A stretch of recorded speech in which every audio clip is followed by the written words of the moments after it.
अब इस वोट की चोरी से जो लोग प्रधानमंत्री बने हैं उन्हें गद्दी से उतारना है। बीजेपी गवर्नमेंट वोट चोरी करते हैं। ये जुल्म के खिलाफ है, अत्याचार के विरोध में है। ये रैली वक्त की जरूरत है। क्रांति होगी, ऐसा मजबूर होकर के सत्ता को पलटना पड़ेगा।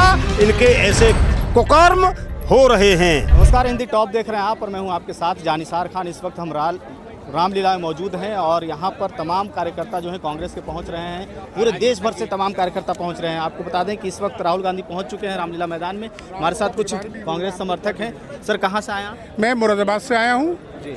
और यहाँ वोट चोर गद्दी छोड़ रैली में माननीय मल्लिकार्जुन खड़गे जी, माननीय राहुल गांधी जी, माननीय प्रियंका गांधी जी, माननीय सोनिया गांधी जी उनके हाथ मजबूत करने आए हैं। अब इस वोट की चोरी से जो लोग प्रधानमंत्री बने हैं उन्हें गद्दी से उतारना है और माननीय राहुल गांधी जी को इस देश का प्रधानमंत्री। वो तो कह रहे हैं कि SIR को लेकर के और चुनाव आयोग को लेकर के झूठे आरोप लगाए जा रहे हैं, भ्रम फैलाया जा रहा है पूरे। बिल्कुल सही आरोप है। राहुल जी कभी झूठ नहीं बोलते। एक दुनिया में एक ऐसा नेता पैदा हुआ है जिसका नाम राहुल गांधी है, जो हमेशा सच बोलते हैं और सच्चाई का सबूत देते हैं। उन्होंने हर सबूत पेश किया है चोरी का।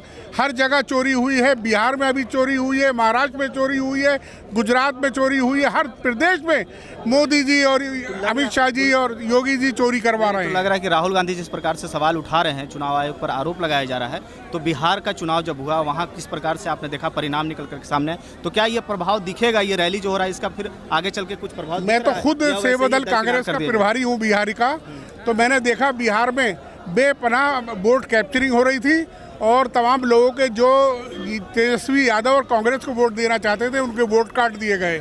और इसके सबूत माननीय राहुल गांधी जी के पास हैं और माननीय राहुल गांधी जी एक दिन उनको ऐसी अदालत में लाएंगे जहां से इनको मुमकिन है कि फांसी की सजा इन सारे बेईमान लोगों को हो। ठीक है। आप कहाँ से आए सर? हम मुंबई से आए हुए हैं। मुंबई से? महाराष्ट्र। क्या कहना चाहेंगे? दिल्ली में कैसा लग रहा है इस वक्त रामलीला मैदान में आज वोट चोरी? आज वोट चोर गद्दी चोर महारैली में आप ये देख रहे हो, पूरे पब्लिक का जो हुजूम आया है, ये सब जन राहुल जी, मल्लिकार्जुन खड़गे जी के हाथ मजबूत करना चाहते हैं, ताकि हमारी मांग एक ही है कि जिसका वोट का अधिकार, वो जो कांग्रेस पार्टी और भारत सरकार की देन है हर एक गरीब आदमी के लिए, वो वोट जिसको दे उसको ही जाए। बाकी हमारी कुछ मांग नहीं है। जो वोट का अधिकार तो कह तो रहे हैं बीजेपी वाले की वोट तो जा ही रहा है, झूठ मूठ का आप लोग। बीजेपी वाले बहुत कुछ कहते हैं। 15 लाख का वादा भी आपने सुना रहेगा, GST भी आपने देखा, डिमोनेटाइजेशन भी देखा। देखो तकलीफ किसको हो रही है? तकलीफ हो रही है आम आदमी को। कांग्रेस पार्टी को क्या लेना देना है? कांग्रेस पार्टी आज अगर खड़ी है तो वो सिर्फ आम आदमी के लिए खड़ी है। आम आदमी को तकलीफ हो रहा है या नेताओं को, कांग्रेस के नेताओं को तकलीफ हो रहा है? आपको लगता है कांग्रेस के नेताओं को तकलीफ हो रहा है? कांग्रेस के नेता मजबूत है, मजबूत रहेंगे। आज आप अगर देखते हैं तो हमारे महाराष्ट्र में बीजेपी महाराष्ट्र में जो बीजेपी है वो 60% तो बाहर वालों से इम्पोर्टेड है। तो भाई साहब, हमारी मांग क्या है?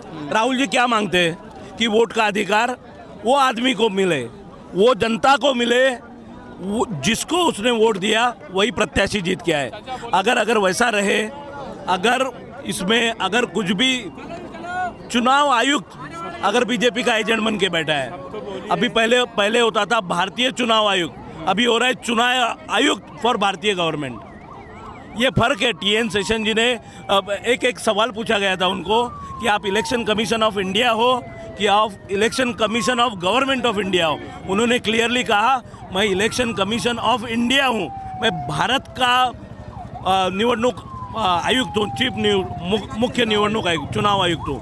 मैं भारत सरकार का चुनाव आयुक्त नहीं हूँ। हमारी मांग अभी जब राहुल गांधी ने हाइड्रोजन बम जो कहा जा रहा था कि फोड़ेंगे, तो अभी जो लगातार चुनाव आयोग पर आरोप लगाया जा रहा है, उसके बाद से चुनाव आयोग की जो प्रतिक्रिया निकल कर सामने आ रही है, उसको लेकर के क्या कहेंगे आप? कोई तो संज्ञान लिया जा रहा है? आप अभी लोग हैं ना, कपिल कॉमेडी शो की तरह चुनाव आयुक्त की प्रेस कॉन्फ्रेंस देखते हैं, क्योंकि ज्ञानेश कुमार जी अगर बोलते हैं, आप मुझे बताइए, अगर होटल में ऊपर लिखा रहता है you are under CCTV surveillance, अगर चोरी होती है तो पुलिस वो CCTV का फुटेज लेती है कि नहीं? तो ज्ञानेश कुमार जी बोल रहे अरे आप अपने माताओं और बहनों का वीडियो देखना चाहते हो। अरे कौन सा वीडियो भाई, सीसीटीवी सर्विलेंस फिर क्यों लगाते हो? अगर किधर चोरी होती है, हम अगर प्रमाण देते हैं तो आप सीसीटीवी फुटेज लाके उसके प्रमाण दे दो, ना कि अभी आप मेरी बाइट ले रहे हो। मैं जाके देखूंगा कि आपने वैसे एडिट किया है कि जैसे मैंने बोला है वैसा। अगर मुझे लगा कि चोरी हो गई तो मैं आपको फ़ोन करके बोलूँगा ना, तो आप बोलोगे देखो भाई वीडियो में तो आपने ये बोला था, हमने वही दिखाया। अगर सीसीटीवी का अगर कुछ फ़ायदा ही नहीं है तो उसके पीछे गवर्नमेंट के और अपना आप मेरे जैसे का इनकम टैक्स का पैसा बर्बाद करने में क्या फ़ायदा है? आप वो बताइए तो ना। संसद में अभी देखा होगा आपने, सत्ता पक्ष की तरफ से कहा गया कि फालतू के मुद्दे उलझाए जा रहे हैं, फालतू के मुद्दे पर बात हो रही है, एसआईआर का भ्रम फैलाया जा रहा है, कुछ नहीं है, पैसे खर्च किए जा रहे हैं जनता के। सर एक है सेशन चालू है, पार्लियामेंट चालू है, वंदे मातरम हमारे रग रग में है, उसके लिए संसद में डिबेट की जरूरत नहीं है। ये आरोप लगाया ना कि नेहरू जी ने कटवा दिया है। अरे ये लोग जो वंदे मातरम 1947 तक, अरे वंदे मातरम अगर मैं बोलता 1947 के पहले तो मुझे गोली मार देते, लाठी चार्ज कर देते पुलिस। ब्रिटिशर इतने वंदे मातरम के अगेंस्ट हो गए थे, लेकिन कांग्रेस का हर बंदा और भारतीय डटा रहा। लेकिन ये इनकी जो मातृ संस्था है आरएसएस वाले, वो इसके अगेंस्ट में थे। वंदे मातरम उन्होंने कभी नहीं स्वीकार किया। आप कहाँ से आए हैं? मैं भी मुंबई से आया हूं और मैं जिस तरह से ये वोट चोरी का मुद्दा है, राहुल गांधी ने जिस तरह से संजीदगी से ये मुद्दा उठाया, प्रमाण रखे, चुनाव आयोग को घेरे में लाया, लेकिन यहाँ चुनाव आयोग न जवाब देकर भाजपा की पूरी मिशनरी लग गई, प्रचार सामग्री लग गई राहुल गांधी को गलत ठहराने के लिए। जिन जिन मुद्दों पे, जिन जिन पॉइंट पर राहुल गांधी ने उंगली रखी है, वो उन सब क्यों आया? ये बंदा क्यों आया? ये भी वोट चोरी के खिलाफ। ये कांग्रेसी है। ये ईशान शर्मा, उर्मिल शर्मा, जिला अध्यक्ष बुलंदशहर कांग्रेस पार्टी, दिव्यांगजन प्रकोष्ठ अच्छा, दिव्यांग प्रकोष्ठ के जिला अध्यक्ष। बुलंदशहर। अभी जा रहे हो रामलीला मैदान में अंदर या घर अंदर जाना चाहते हैं लेकिन अंदर जाने नहीं दे रहे हैं। क्या कहोगे? वोट चोर गद्दी छोड़ का जो नारा लग रहा है, ये गलत है। वोट चोरी जो हो रही है गलत है। चुनाव केवल बैलेट पेपर से होना चाहिए, ईवीएम से नहीं होना चाहिए। नहीं नहीं नहीं। क्या ईवीएम में चोरी हो जा रही है? यस। अच्छा ठीक। जी, असली चीज जो है कि चुनाव सुधारों की बात करती है। जब चुनाव सुधारों के लिए ये सारी बातें चल रही हैं, तो भाजपा की ये सरकार उन सुधारों को न करके सिर्फ राहुल गांधी, प्रियंका गांधी, नेहरू जी को गलत ठहराने में अपनी पूरी एनर्जी वेस्ट कर रही है, जबकि उनको नेता प्रतिपक्ष के साथ बैठकर चुनाव सुधारों पर बात करनी चाहिए। वो किसी भी चीज़ को सुनने को राजी नहीं है और सिर्फ राहुल गांधी के प्रति जो दुष्प्रचार करने का उनका प्रोपोगंडा है 11 वर्षों से, वो काम कर रहे हैं। जबकि चुनाव आयोग में जिस तरह से मत चोरी हो गई है और जिस तरह से मैनिपुलेटेड ढंग से आज ये चुनाव नतीजे आ रहे हैं, चुनाव के बिहार के चुनाव को भी मैनिपुलेशन ही कहा जाता है। चुनाव के पहले 65 लाख लोगों के वोट कट जा रहे हैं, वोट का अधिकार कट जा रहा है और बांग्लादेशियों के नाम पे भ्रम फैलाया जा रहा है, जबकि चुनावी आंकड़े उन मतदारों के नाम चुनाव आयोग सामने ला नहीं रहा है। हर तरह से पब्लिक को भ्रम में डाल रहा है। मैं मुंबई से हूँ, एडवोकेट आतिश उठकर। क्या कहेंगे आज की महारैली को लेकर के? कांग्रेस महारैली तो ये तो कैसा है, बीजेपी ने भ्रम फैला के रखा है कि ये कांग्रेस की रैली है। ये कांग्रेस की रैली नहीं है, ये आम लोगों की रैली है। इसमें खाली कांग्रेस ही नहीं आए, जिसको नीचे के तबके के लोगों को जहाँ जहाँ तकलीफ है वो अपनी तकलीफ लेके आए हमारे नेता के पास, राहुल जी के पास। और जो गांधी का द्वेष है, इनको बीजेपी को, आरएसएस को जो गांधी जी का द्वेष है वो आज से नहीं है। आप वंदे भारत का ये मुद्दा जो उठा रहे हैं, बता दीजिए मेरे को, वंदे मातरम के टाइम से वंदे मातरम का जो मुद्दा है ये बता दीजिए, ये कब से ये वंदे मातरम गा रहे हैं या कब से इन्होंने अपनाया है इस हमारे वंदे मातरम के गीत को? ये हमेशा अपनाएंगे नहीं और अभी भी ये भ्रम फैला रहे हैं।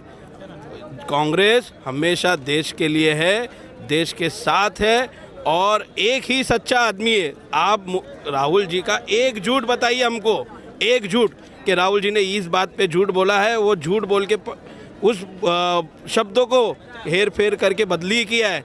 जबकि आप अमित शाह जी का देखिए, और मोदी जी का देखिए, इनके हर नेता, यहाँ तक कि जिला लेवल पे, जिला के नीचे राष्ट्रीय लेवल पे हर एक नेता ने सिर्फ झूठ और झूठ ही फैलाया है और झूठ के वजह से ही ये गद्दी पे बैठे। ये सच्चाई के हमको कोई तकलीफ नहीं है। अगर जनता द्वेष अगर इनके पक्ष में होता है या इनके बारे में होता है या इनके फेवर में होता है तो हमको कोई तकलीफ नहीं, लेकिन ये जनता जनार्दन को दबा के आगे बढ़ रहे हैं, जो कि ये जनता इस अपने कार्यालय में यहाँ पे रामलीला में ध्वज करने पहुँचे। कहाँ से आ रहे हैं सर? अनूप शहर, डिस्ट्रिक्ट बुलंदशहर।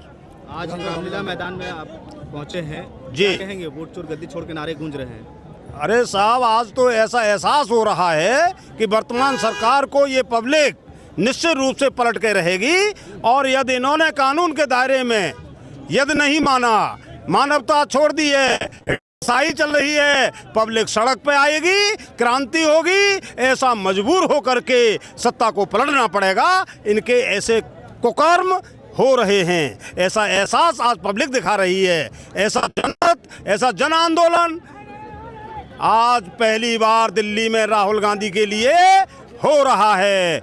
मैं गदगद हूँ दिल की गहराइयों से। उनको शीर्ष के नेतृत्व को आज मैं अरमान मिटाते हुए ये एहसास दिलाता हूँ कि यहाँ की जनता आपको चाहती है, आपको हर सूरत में आगामी लोकसभा में प्रधानमंत्री देखना चाहती है और जनता आज एहसास भी दिला रही है। लगता है कि बिहार में जिस प्रकार से चुनाव हुआ परिणाम है, उसके बाद से लगता है कि कुछ यहाँ आज की महारैली के बाद कुछ प्रभाव दिखेगा कांग्रेस? 101% यहाँ पर प्रभाव दिखेगा। और बिहार की जहाँ तक बात करते हैं, सरकार ने जनता को खरीद करके वोट खरीदा है, जनता को पैसा बांटा गया है, चुनाव चलते चलते पैसा बांटा गया है और चुनाव आयोग उनसे मिला हुआ है। आचार संहिता का उल्लंघन किया जा रहा है। किन्हीं राज्यों में चुनाव आयोग ने प्रतिबंध लगाया और बिहार में छूट कर दी। इससे प्रतीत होता है कि चुनाव आयोग सरकार के साथ बेईमानी करा रहा है। ऐसी स्थिति में पब्लिक गद्दी छोड़ वोट चोर का नारा देते हुए वर्तमान प्रधानमंत्री को उतार के छोड़ेगी। ये निश्चित रूप से आज पब्लिक का एहसास दिला रहा है। मैं देख रहा हूँ रामलीला मैदान में 25% जनता केवल है, 75% बाहर है। स्थान बैठने को नहीं मिल रहा है, त्राह त्राह मच रही है। ऐसा आवाम आज देश में केवल वर्तमान सरकार के कारण हो रहा है। वंदे मातरम पर क्या कहेंगे? संसद में वंदे मातरम, वंदे मातरम पॉल्यूशन है इस वक्त दिल्ली में, हर सूरत में कांग्रेस लाई थी, कांग्रेस पूर्णतः सहमत है और ये वर्तमान सरकार इसका दुरुपयोग करना चाहती है, इसीलिए संसद में इसका मुद्दा उठाया जा रहा है। ये इंडिया का इलेक्शन कमीशन का पीछे खड़े के बीजेपी गवर्नमेंट वोट चोरी करते हैं। वोट चोरी का इंडिया फुल ऐसा इलेक्शन कमीशन का पीछे करके आम आदमी का वोट सब बीजेपी वोट चोरी करते हैं। आप कहाँ से आए हैं? मैं तमिलनाडु कोयम्बटूर से आया। कोयम्बटूर से आए? हाँ, कोयम्बटूर से आया। इससे राहुल गांधी का सपोर्ट करने के लिए आया। राहुल गांधी को सपोर्ट करना है? ये सिंगल आदमी फाइट करते हैं इंडिया लोग। भारतीय जनता पार्टी वोट चोरी कर रही है Yes. चुनाव आयोग के साथ मिल करके। यस, ये Bharatiya Janata party election commission के पीछे करके वोट चोरी करते हैं। ये इधर मॉर्निंग एक आदमी पूछा था मेरे पास, ये बोलते दिल्ली में इतना लाख आदमी अभी आया रामलीला में, क्या दिल्ली में ये एमपी नहीं है कांग्रेस का? पूछा था मैं, इसका पास पूछा था। इंडिया फुल 300 एमपी है बीजेपी का। अभी ये तमिलनाडु में ये एमपी नहीं था। 7 करोड़ का आदमी वोट था तमिलनाडु में, एक एमपी नहीं है। भारतीय जनता पार्टी का तमिलनाडु में एक भी एमपी नहीं है? एक भी एमपी नहीं है अभी तक। तो इंडिया मुल्क नहीं हो रहा है, कैसा हो सकता है? सब आदमी देखते पीछे ना, वोट चोरी नहीं हो सकते। इधर अच्छा पीछे करके करते इधर। मुंबई से आया हूँ। मुंबई से आए हैं? जी हाँ। क्या कहेंगे आज की महारैली को लेकर के, कांग्रेस की महारैली को लेकर? आज की जो महारैली है ये जुल्म के खिलाफ है, अत्याचार के विरोध में है। ये रैली वक्त की ज़रूरत है, इसलिए राहुल गांधी ने रैली निकाला है, क्योंकि आज कानून व्यवस्था के माने कुछ नहीं है। डॉक्टर बाबा साहेब अम्बेडकर का संविधान को माना नहीं जा रहा है। ये रैली इंसाफ, आवाम को इंसाफ दिलाने के लिए आपको है। लगता है कि तमाम मुद्दे जो कांग्रेस की तरफ से उठाए जा रहे हैं पूरे देश में, बीजेपी जिस प्रकार से उस पर रिएक्शन दे रही है, ये जो महारैली हो रहा है इस वक्त, इसके बाद कुछ प्रतिक्रिया मिलेगा, इस पर कोई संज्ञान लिया जाएगा? बिल्कुल संज्ञान लिया जाएगा। जब तक इसका कोई फैसला नहीं होगा तो राहुल गांधी ने ये वचन दिया है कि हम अन्याय के खिलाफ हमेशा लड़ते ही रहेंगे। चुनाव आयोग पे आरोप लगा रहे हैं कि चुनाव बराबर ठीक ढंग से नहीं हो रहे, तो उसका जवाब चुनाव आयोग को देना चाहिए कि बीजेपी को देना चाहिए, कि बीजेपी के प्रवक्ता को देना चाहिए? मतलब वो कहीं ना कहीं चोरी कर रहे हैं ना। देखो, जब चोर जो होता है वो हमेशा बौखलाया हुआ रहता है, वो हमेशा डरा हुआ रहता है। उसी तरीके से राहुल जी ने जब राहुल जी ने कभी ये नहीं बोला है कि बीजेपी का ये नेता ने चोरी किया या ये किया है। राहुल जी ने चुनाव आयोग के ऊपर बात की है, चुनाव आयोग को बोला है कि आप फेयर इलेक्शन लीजिए। तो इसका जवाब हमेशा आप देखिए, राहुल जी जब भी कुछ बोलते हैं उसके दूसरे ही पल में बीजेपी के आईटी सेल से कुछ ना कुछ आ जाता है। तो बीजेपी क्यों जवाब दे रही है? ये आपका सवाल है कि बीजेपी क्यों रिएक्शन दे रही है? चलिए, तो ये बहुत सारे तमाम सवाल हैं जो इस वक्त कांग्रेस समर्थक के द्वारा उठाए जा रहे हैं, और तमाम चीज़ें जो हैं इस वक्त पूरे देश भर में आपने देखा कि संसद में किस प्रकार से एसआईआर को लेकर के चर्चा हो रही है, चुनाव सुधार को लेकर के चर्चा हो रही है, और पूरे देश में भर में ये सवाल उठ रहा है। अभी बंगाल का चुनाव होना है, यूपी में चुनाव होना है, तो ऐसे में सवाल यह है कि क्या एसआईआर को लेकर के जिस प्रकार से कांग्रेस पार्टी सवाल उठा रही है, बीजेपी की तरफ से कहा जा रहा है कि सिर्फ मुद्दे को भटकाया जा रहा है। तमाम लोगों को आपने सुना है, मुंबई से भी यहाँ पर लोग आए हैं, पूरे देश भर से लोग आए हैं, और इस पर आपकी क्या राय है, आप क्या सोचते हैं, कमेंट बॉक्स में ज़रूर बताइएगा।